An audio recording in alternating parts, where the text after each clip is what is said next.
안녕하세요. 서울역사편찬원의 김현정입니다. 처음 이 발표에 관련해서 연락을 받았을 때 사실 고민스러운 측면이 있었습니다. 기록원이나 박물관의 소장자료 정리와 서비스처럼 과연 편찬원에서 자신 있게 소개할 만한 자료 정리와 서비스 사례가 있을까? 약간 망설여졌기 때문입니다. 현재 서울시에는 기록원도 있고 박물관도 있고 도서관도 있고 연구원도 있고 그리고 편찬원도 있습니다. 서울시라는 큰 조직의 유기체라고 하면 그 존재의 이유가 있을 것이라고 생각이 들고 그렇게 측면에서 본다면 그동안의 편찬원이라는 조직에서 해왔던 일들을 살펴보고 서울 역사 관련 아카이브즈에서 역사학의 역할은 무엇인지 그 주제로 한번 얘기를 해보고자 합니다.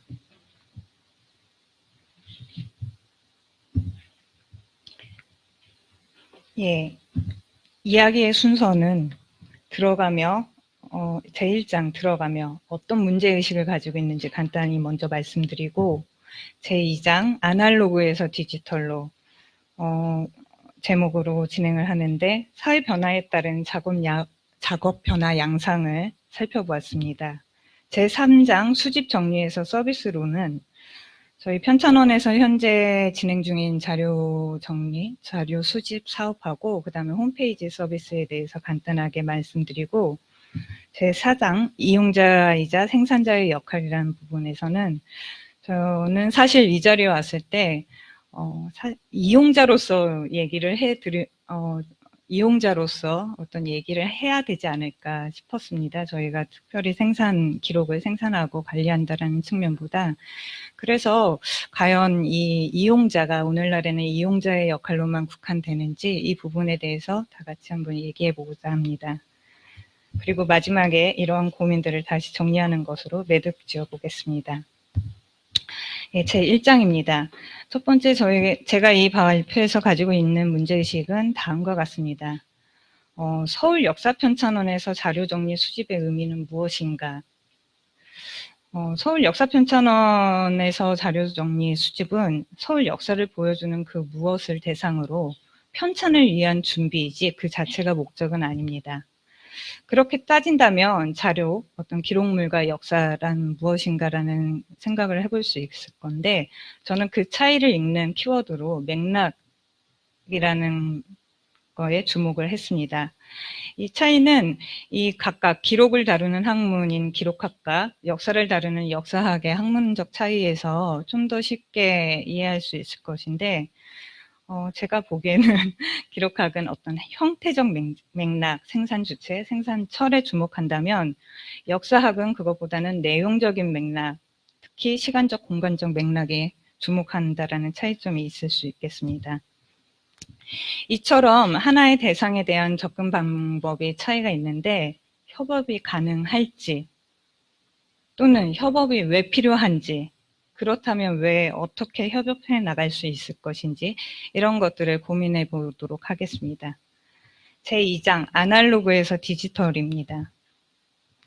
먼저 아날로그 시대 편찬원 연구원들의 작업입니다. 서울역사편찬원은 1949년에 서울시사편찬위원회라는 이름으로 신설이 되었습니다. 그 뒤 서울 역사 관련한 다양한 자료들을 만들고 있는데요. 대표적으로 어떤 자료들을 만든다라고 하지만 사실상은 책이라고 해야 좀 더 적절한 표현일 것 같습니다. 이때 편찬원의 자료 수집의 목적은 서울 역사를 소개하는 데 목적을 두고 구체적으로는 도서 발간에 있었습니다. 그래서 도서 발간 과정에서의 수집 자료는 오프라인 형태로 정리하고 있었으며 이것들은 발간을 위한 보조적인 성격을 가지고 있습니다. 그 다음에 초창기 발간물들의 특징을 보면 사진이나 자료 등을 수집 정리해서 도서 형태로 발간하는 어떤 자료가 있고 어떤 사진들이 있는지 이런 것들을 묶어서 소개하는 형태의 책들이 많았습니다. 그리고 또 하나 이제 도서 발간 과정에서 수집되는 자료들 가운데 지금 역사박물관에 있는 도성대지도 같은 경우도 저희 시사편찬위원회에서 자료를 수집하는 과정에서 입수한 것으로 알고 있습니다. 이게 1957년 This is 서울이라는 책자입니다. 그러니까 그때 전쟁 직후에 대통령실에서 서울 가이드북 역할을 하는, 서울을 소개하는 책자가 있었으면 좋겠다 해서 서울 관련 사진들을 하고 편집했고, 그 다음에 이제 영문으로 제작한 책자인데요. 그 다음에 오른쪽에 보시는 게 서울 사료총서 초창기의 발간물입니다. 1957년도 제 1, 2권인데 1권은 동국여집이고 그다음에 이거는 한경지력이라고 해서 19세기 서울을 대상으로 한 조선시대 지리지, 그 사료를 그대로 책자로 발간하는 형태였습니다. 그다음에 옆에 보시는 지도는 도성대 지도입니다. 이거는 지금 이제 지도 자체보다 서울 600년사라는 책을 발간하면서 이제 그 발간물에 언급된 자료인데 제가 주목한 것은 이것입니다. 서울시사편찬위원회 소장본이라고 되어 있는데 아마 이거는 1990년대 서울 역사박물관이 생기기 전에 이제 시사편찬위원회에서 가지고 있다가 했었고, 박물관이 생기면서 더 좋은 조건으로 현재는 서울 역사박물관에서 더 소장품으로 소개되고 있습니다. 이런 책들을 발간하는 과정은 그동안 이제 저희가 오프라인으로 정리하고 있었는데 사진 자료 필름들이 있었고, 이 필름들을 현상에서 사진하고도 같이 했습니다. 왜냐하면 책을 흑백으로 발간하지만 그 삽도 같은 것들은 일일이 연구원들이 수집해가지고 관리하고 있었고, 그 다음에 도면들, 도표 같은 자료들인데 이 도면들을 만날 때는 지금과 같은 디지털 환경이 아닌 데에서는 밑 바탕 속에 일일이 이 연구원들이 하나하나 네임표를 붙여가면서 이거를 다시 이미지화 해가지고 책을 발간하는 자료로 만들고 있었습니다. 그렇다면 디지털 시대에 편찬한 연구원들 작업은 어떠했는지 좀 비교해서 살펴보도록 하겠습니다. 편찬원에서는 그대로 자료 수집 목적은 서울 역사 소개를 하고 도서 발간이라는 목적에는 변함이 없습니다. 하지만 이제 도서 발간 과정의 수집 자료는 이전과 크게 변화했는데요. 일단은 온라인 서비스를 이용할 수 있게 되었다는 것입니다. 이렇게 온라인 서비스를 이용하면서 나타나는 현상들은 저희 최근 발간물들의 변화를 가져올 수밖에 없었는데, 기존의 사료와 자료를 소개하는 도서는 기존의 성격대로 유지하면서 기획 편집이 들어간 도서들을 좀 더 많이 만들고 연구자들과 함께 하는 연구서들 같은 것도 강화하고 있습니다. 결국 이처럼 다양한 기획 발간 도서가 나타나는 것이 디지털 시대 편찬원의 변화라고 할 수 있겠는데요. 이거는 1950년대부터 했던 서울 동의 역사를 소개하는 동명연혁고라는 책입니다. 동명연혁고 같은 경우는 67년부터 90년대까지 발간하는 저희 중심 시리즈였는데 20년 만에 저희 2018년에 서울 동해 역사라고 해서 오늘날까지 좀 더 근현대사의 역사를 보강하고 그다음에 다양한 모습을 볼 수 있는 그 지역사를 다양한 형태로 서비스하기 위해서 기획하고, 또 연구자들을 좀 더 연구자들 투입을 강화해가지고 어떤 지역의 역사라는 거가 단순히 지역의 사실을 설명하는 데 그치지 않고 어떤 의미가 있는지 그 연관관계를 강화하는 식으로 책의 기획이 좀 변화하고 있습니다.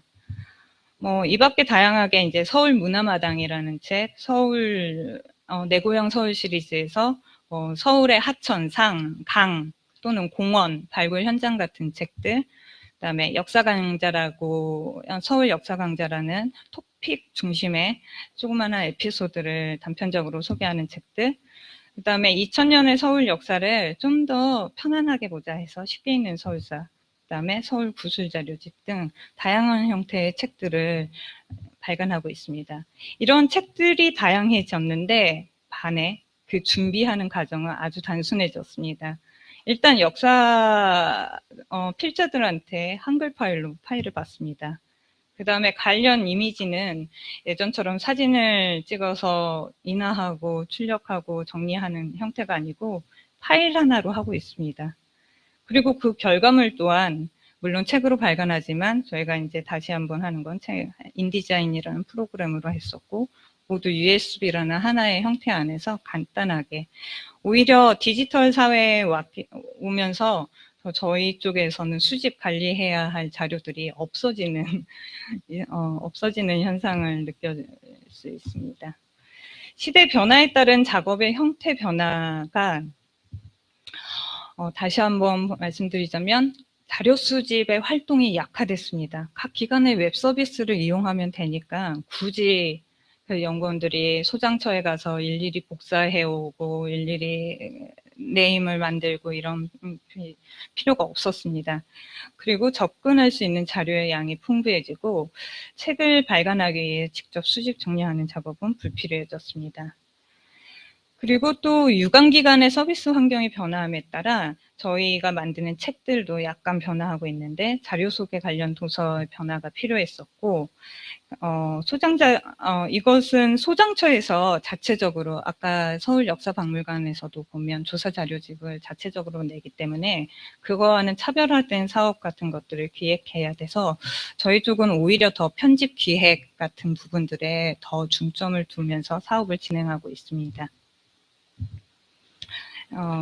예전과 달리 저희가 그냥 동의만 하면 다운로드 받을 수 있는 부분들이어서 이런 변화가 있었다는 거고, 그럼 이런 변화는 과연 편찬원에서 어떤 새로운 고민을 던져줬는가?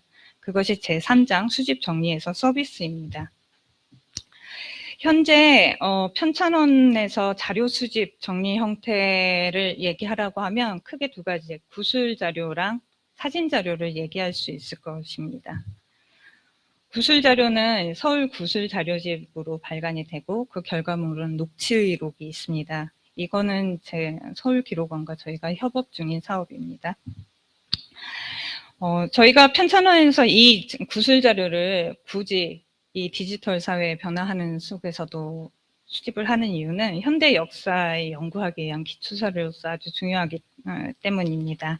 그리고 2000년대 이후 한국 역사학계에서는 구술사라는 부분에 되게 주목을 받고 관심을 가지고 접근을 했었는데, 이러한 상황, 저희가 2010년에 책을 발간한 거는 이러한 당대의 역사학적인 분위기, 역사학계의 분위기를 충분히 반영한 사업이었습니다. 크게 내용은 서울시정에 참여한 공무원, 각 사회 분야의 시민들의 기억과 경험을 채록하는데 3개의 영역으로 지정했습니다.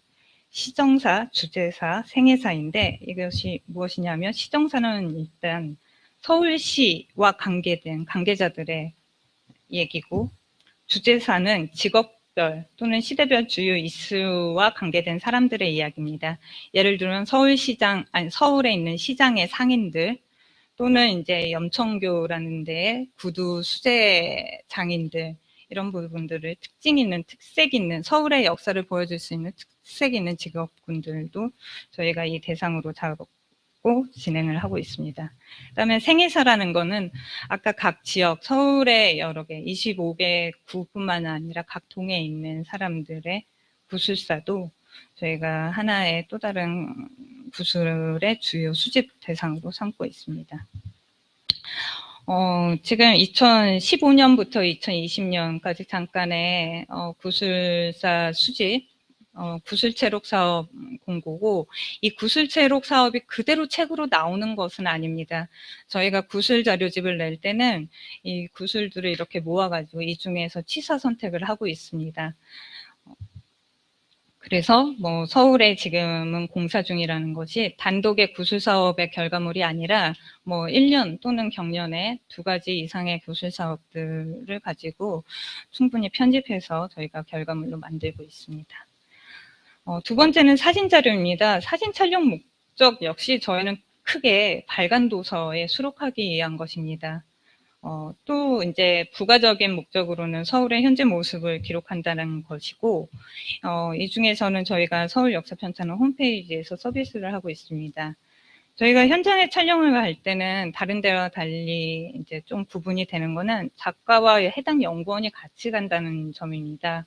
왜냐하면 지금 사실 사진 자료 같은 데선 다양한 기관, 뭐 역사 쪽이면 문화재청 같은 데서 유적 유물 사진들이 있는데 저희가 책을 발간하다 보면 그 역사적인 맥락 속에서 유물의 초점을 맞춰야 할 포인트들이 각각 다르거든요.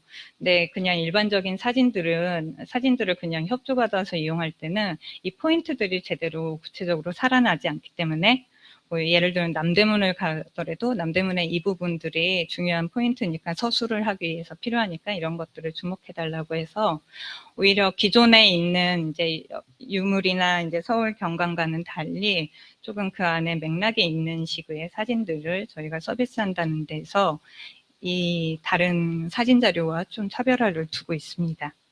물론 저희가 이런 취지로 하지만 사진을 막상 이용하시는 분들은 어느 정도 느끼실지 이거는 잘 모르겠는데 그거는 저희의 향후 과제가 아닐까 싶습니다. 이렇게 저희가 사진 자료는 책을 발간하기 위한 목적으로 하지만 그 자료들을 조금 활용하기 위해서는 정확하게 정리가 필요하기 때문에 협조받은 사진과 저희가 직접 촬영한 저작권이 있는 사진들을 구분해서 각 책이 나올 때마다 이렇게 일일이 들어가는 삽도에 대한 목록화 작업을 따로 하고 있고요. 거기에 이제 조금 더 보강을 한다면 단순히 그 사진 어떤 맥락에서 하는 것 외에 연구원들이 직접 태그 같은 것들, 책을 발간, 기획한 연구원들이 직접 사진에 대한 태그를 설정하는 과정에서 검색을 좀 더 보강할 수 있도록 작업을 하고 있습니다. 그래서 이렇게 책에 실린 사진들은 수많은 속성들로 관계되어 있고 저희 편찬원에서는 서울 역사 답사기에 실린 사진들을 이렇게 볼 수 있습니다. 탕춘대성에서 바라본 북한산과 평창동 전경 같은 것들을 좀 더 의미 있었고 저희 사진 자료는 보통 이제 검색해서 찾으시는 분들도 많지만 저희 책 같은 거를 보시면서 좀 얘기하시는 분들이 많기 때문에 그 책별로 저희는 구분을 하고 있었습니다. 두 번째로 저희가 이제 편찬원에서의 이제 수집 정리보다는 이제 서비스 방안에 대한 부분들인데요. 이것은 서울 역사편찬원 홈페이지 서비스를 좀 대표적으로 말씀드릴 수 있을 것입니다. 지향점은 단순하게 쉽게 그리고 콘텐츠 강화 이 세 가지 부분입니다. 홈페이지 주 이용자가 저희가 봤을 때 지금 구축한 지 얼마 안 돼서 정확한 데이터로 추출해내기는 약간 보여드리기는 조금 어려운 부분들이 있는데 재구축을 준비하면서 저희가 했을 때는 주 이용자들이 전문가보다는 일반 시민들이 많았습니다. 그래서 전문가가 아닌 사람들한테 서울 역사를 좀 더 확대해 나간다라는 측면에서는 저희는 많은 정보를 자세하게 제공하는 것보다 그냥 간편하게 쉽게 입문용으로 좀 가자 이런 부분들을 주목해서 홈페이지 또한 그렇게 최대한 그냥 직관적으로 어떤 자료가 있는지 편하게 하지만 자세한 자료 정보를 다른 뭐 역사박물관이나 기록원처럼 제공은 하지 않고 있지만 그 그런 자료들을 찾아가는 어떤 좀 출발점으로서의 역할을 하는데 초점을 맞췄습니다. 그 이유는 이제 저희 편찬원의 주 사업은 책을 발간하는 건데 그 책을 읽는다는 거는 하나의 즐기는 행위이고 그렇다면 이 디지털 사회에서 서비스 역시 그 즐기는 행위를 최대치로 줘야 된다라고 판단을 했습니다. 그래서 다양한 콘텐츠를 쉽게 즐길 수 있도록 제공하는 것으로 홈페이지 재구축을 할 때 큰 방향성을 이렇게 잡았습니다. 다만 이 즐기기 위해서는 요즘에는 책이라는 게 예전에는 어떤 정보를 주고 즐기는 행위였다면 요즘에는 활자, 책 외에 다양한 형태로 즐기는 행위가 많기 때문에 이에 따라서 영상, 오디오북, 오늘의 역사 등 다양한 콘텐츠를 좀 다변화하는 식으로 진행하고 있습니다. 이거는 이제 서울사 TV, 저희 서울역사편찬원의 서브 페이지인데 서울사 TV라는 홈페이지 역시 그냥 간단합니다. 특별한 거 없고 이 간단한 거의 가장 큰 기반은 홈페이지가 예전에 특히 전문가가 아닌 사람들은 홈페이지 이용이 PC보다는 모바일 기반이라고 판단했기 때문입니다. 모바일 기반에서는 최대한 간단한 정보만 해가지고 주는 게 좋고, 검색 엔진을 강화를 한다면 이 간단한 플랫폼의 약점을 보완할 수 있었다고 생각을 했기 때문에 이렇게 구성을 했습니다. 네, 그 다음에 편찬원에서 이전에는 이제 물성을 가진 도서, 책이라는 형태로 했다면 지금은 이북 서비스를 하고 있는데, 이 이북 같은 경우는 이북뿐만 아니라 오디오북도 같이 서비스를 하고 있기 때문에 좀 다양한 형태로 즐길 수 있게 했고, 이북 자체 안에서 이 검색은 홈페이지 전체 검색도 있지만 이 책 안에서 내가 특정 용어로 별도로 찾을 때 들어갈 수 있는 검색 기능도 강화를 하고 있습니다. 이렇게 저희가 홈페이지를 재구축하면서 그렇다면 서울 역사 어떻게 보여줄지 고민을 제일 많이 크게 했었는데, 일단 메인 홈페이지와 아까 말했던 서울사 DB 이원화를 했습니다. 그리고 그 이원화는 약간의 성격이 다릅니다. 그러니까 서울 역사편찬원 메인 홈페이지는 오프라인 서비스, 각종 프로그램이나 안내에 접수를 하는 강좌나 답사 같은 것들을, 또는 이제 도서 발간하는 소식 같은 것들 간단하게 안내해 주는 거라면, 서울사 DB는 서울 역사를 즐길 수 있는 온라인 서비스의 성격을 가지고 있습니다. 그래서 지금 보시면 화면에 아무것도 없고 그냥 거기에 검색창만 하나 놔뒀습니다. 검색을 중심으로 이 서울 역사에 필요한 정보를 찾고, 그 다음에 오늘의 역사 등을 찾을 수 있게 했습니다. 그래서 이번에 2020년부터 서울 역사편찬원 홈페이지를 재구축을 하면서 제일 주안점을 준 거는, 자료 소개나 지식 전달도 중요하지만 그냥 일상 속에서 편하게 휴대폰으로 쉽고 편하게 간단하게 접근할 수 있는 것들, 이런 것들이 좀 편찬원에서 가야 할 방향성이 아닌가 이렇게 생각하고, 이런 것들을 최대한 홈페이지에 반영할 수 있도록 했습니다. 그렇다면 이제 저희가 작업을 하면서, 또는 오늘 이 자리에 제가 이용자의 한 사람으로서 이 자리에 섰는데, 이용자이자 이제 생산자의 역할이라는 부분들을 조금 고민해 봤습니다. 앞서 한 거는 저희 편찬원에서 하는 사업들을 간단하게 했었고, 사실 이 사업들을 만드는 과정에서 저를 비롯한 서울 역사편찬원의 연구원들은 서울기록원의 아주 주 고객, 이용자가 아닐까 싶습니다. 근데 약간 디지털 사회에서 이런 것들, 자료를 활용하면서 과연 내가 이거 이용자에만 그치는 것인가, 어떤 서울기록원에서 정리해 놓은 데이터를 이용할 때 그칠까, 이거에 의미 있는 역할은 없을까, 약간 이런 부분들을 고민해 본 것입니다. 서울 역사편찬원에서 도서 발간 작업들은 다양한 자료들을 활용하고 있는데, 지금 이거는 올해 발간 준비 중인 서울 동해역사 서초구 편입니다. 남태령에 대한 부분들, 방배동에서 과천시로 넘어가는 고개, 남태령에 대한 언급 부분들인데, 이 언급 부분들을 그냥 역사 연구자들한테 원고를 받아서 책으로만 하면 너무 심심하기 때문에 저희가 관련된 자료들을 찾고 있습니다. 맨 처음은 이제 서울시 공간 정보 팀에서 제공하는 스마트 서울 맵입니다. 1900년대 초기 지형도를 바탕으로 남태령을 확인을 하고 있습니다. 이거는 이제 여기 서비스 같은 경우는 이 옛날 지도가, 저희가 옛날 지도 보면서 가끔 고민스러운 게, 이 지역이 오늘날 어디지, 그러니까 지명이 없는 상태라면 오늘날 어디지, 약간 이런 고민들이 있는데, 오늘날 지도랑 좀 레퍼런싱을 해놔가지고 정확한 위치 같은 것들, 원하는 지역에 대한 옛날 모습을 찾아가는데 큰 실마리를 줍니다. 그래서 저희가 현대 지명으로 이렇게 보고 그 지역의 지역 같은 것들을 검색 키워드로 활용을 하면서 더 많은 자료들을 확보해 나갈 수 있습니다. 그 다음에 이제 서울기록원 자료와 서울경관 아카이브가 있는데, 그 다음에 이제 남태령 관련해서 서울기록원에서 찾아봤습니다. 그랬더니 1970년대에 남태령 도로 확장 공사, 그때 서울시장의 인터뷰 자료가 있었고, 그 현장 사진을 담은 사진들을 발견할 수 있었습니다. 그리고 아마 도시계획 서울시 도시계획 쪽에서는 서울 경강 아카이브라는 사이트를 운영하고 있는데, 여기서는 저희가 남태령, 사당에서 남태령으로 넘어가는 1995년도의 경관의 모습과 2015년도의 경관 사진들을 확인할 수 있었습니다. 그 다음에 이제 좀 앞서 발표했던 서울 역사박물관 자료인데요. 1971년도 새서울 건설 약도라는 지도 서비스를 아주 잘 이용하고 있는데, 여기서 한번 남태령을 찾아봤습니다.